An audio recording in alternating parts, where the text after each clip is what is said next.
you have to do the inner work.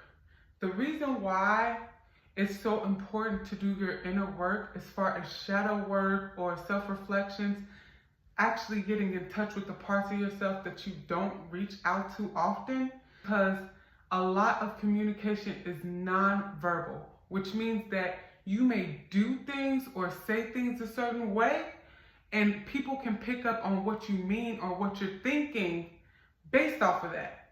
For instance, if you are dating, I know in my past, I've dated people who were insecure, and they didn't show their insecurity through their words. They showed it through their actions. They showed it how they talked about themselves, how they would talk about me. They'd be, oh, I'm so surprised that you called me. If I give my number to someone, I'm never surprised when they call me.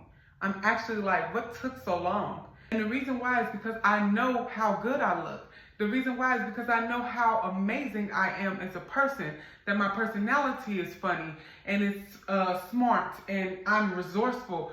I think highly of myself. Therefore, I'm not surprised when someone who's intrigued by me reaches out.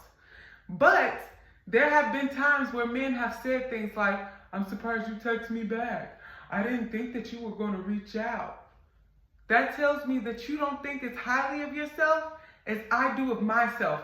And that's not a bad thing, but it does show that you might not be able to understand why I move the way I do or treat myself the way I do, because you don't think that highly of yourself.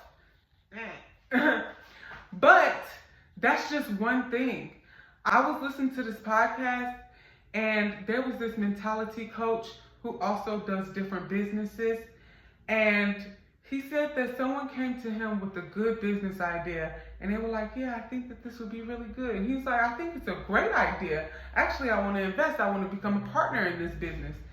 And so when he told them, okay, we should start it at this level, all of a sudden they got scared and nervous. Well, this is a new business. Why don't we start it out smaller? He instantly said, this is probably not a business venture that I want to deal with. He pulled his funds, and from the last thing that I heard on the podcast, the person was still working their 9 to 5. And the reason why he pulled it was because they were not secure in themselves and they were not secure in their business idea. He thought it was a great business idea. They thought it was a great business idea, and it probably was. However, if you don't believe in your business, how are you going to convince anybody else to? So instantly, he just decided, this is not worth my time, my money. I'm going to just pull my funds back. And understand that the man never said, oh, well, I'm not really sure that the business is able to reach those sort of levels. He never said that. All he said was we should start smaller.